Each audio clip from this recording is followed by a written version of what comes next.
Hi friends, welcome back to మా ఇంటి వంటలు. ఒక రెసిపీతో మీ ముందరికి వచ్చాను. సింపుల్ రెసిపీ అండి, బాయిల్డ్ ఎగ్ ఫ్రై. అందరికి తెలిసే ఉంటుంది, కానీ ఇలా చేస్తే ఇంకా రుచిగా బాగుంటుంది, ఇష్టంగా తింటారు.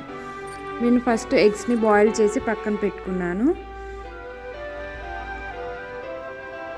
ఒక ప్యాన్లోకి కర్రీకి సరిపడా ఆయిల్ హీట్ అయిన తర్వాతకి తాలింపు గింజలు వేసుకున్నాను.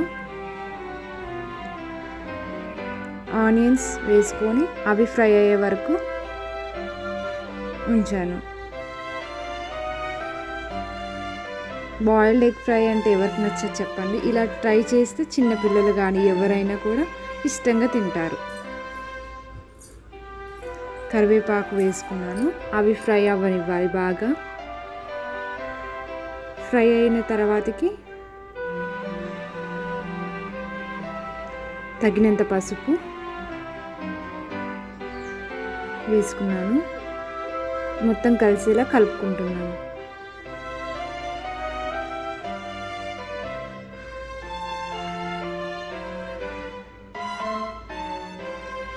తగినంత అల్లం.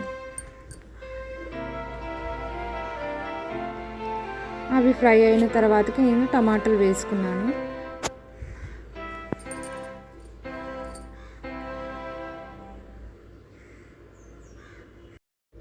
బాగా ఉడికించుకోవాలండి.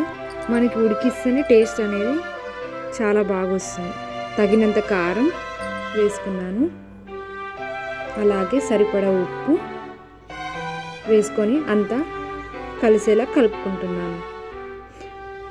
ఎగ్స్ తోటి చాలా టైప్స్ ఆఫ్ వెరైటీస్ చేయొచ్చు. నేను నా ఛానల్లో చాలా వరకు అప్లోడ్ చేశాను. ఎవరైనా చూడని వాళ్ళు ఉంటే వెళ్ళి చూడొచ్చు.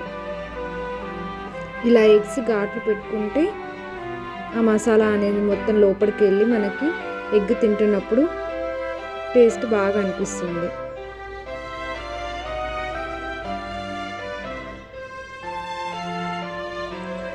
మార్నింగ్ వెళ్ళే ఆడవుడిలో సింగిల్గా బ్యాచిలర్స్ వాళ్ళకి ఇలాంటి రెసిపీస్ చాలా యూజ్ అవుతాయండి. నా ఛానల్లో చాలా సింపుల్ రెసిపీసే ఉంటాయి, వెళ్ళి చెక్ చేయండి ఒకసారి.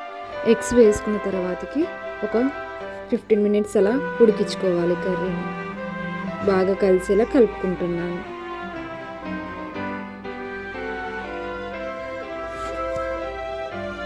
మీకు ఇందులో ఇష్టం ఉంటే చింతపండు రసం కూడా యాడ్ చేసుకోవచ్చు. అది ఎగ్ పులుసు టైప్లో చేసుకోవచ్చు. నేను ఫ్రై కాబట్టి ఇలా చేస్తున్నాను. అవి ఉడికిన తర్వాతకి ధనియాల పొడి వేసుకోవడమే. ఇంతే అండి, సింపుల్ ప్రాసెస్లో అయిపోతుంది కర్రీ. ఎవరైనా చిటికలో చేయొచ్చు.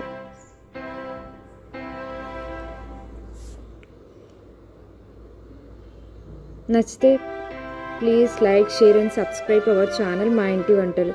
సరికొత్త వంటలతో మీ ముందరికి వస్తాను. అప్పటి వరకు బాయ్ బాయ్.